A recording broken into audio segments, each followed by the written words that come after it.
Okay, welcome to my part 2 of my tiny camper.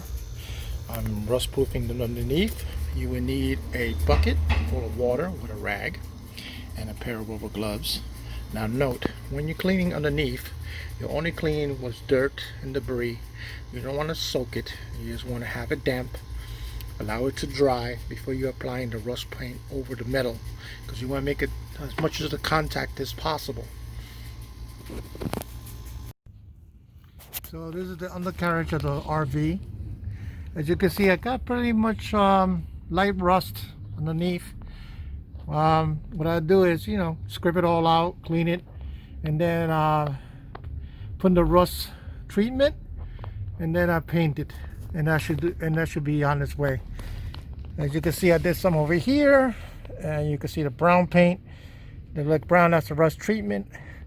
Once that's all done, should look a lot better than it does now, and it helps still to protect your RV from weather down the road.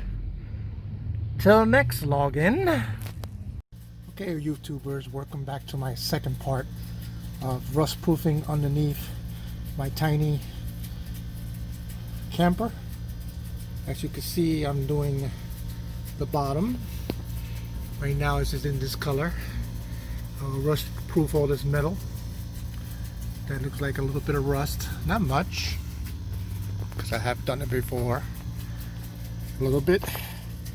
When you see it how it is now, it's going to be brown. That's the rust proofing part of it. And then in the end it would be a flat black.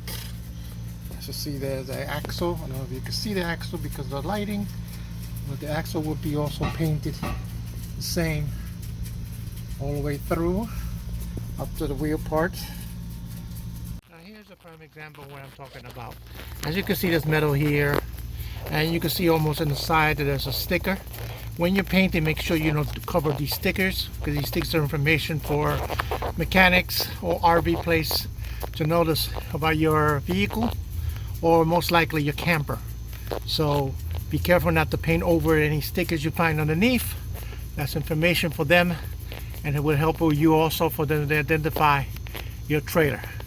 Also, as you can see, as I wipe off the sole area, you'll see things like this right there. You see there's like flaking. You would take the wire brush and brush that off. Also bubbling, you call that bubbling underneath the paint. And your whole goal is to get rid of as much as possible of that, so the rust won't feed underneath the paint, and it prevents it from continuing doing on the metal. And your whole purpose of doing this is to make sure that your metal stays longer for structural safety and for long duration. Also, because this is a stabilizing bar, when finished, make sure you grease. So that way, when you use your motion of setting and this setting, your stabilizer bar, it will move on smoothly, because it rolls on a track, as you can see there, and the track is like a groove. So you need to make sure it's greased, some weather grease, so that way it could move in and out smoothly. And it won't jam on you, and also it does also like a maintenance against rusting and everything else.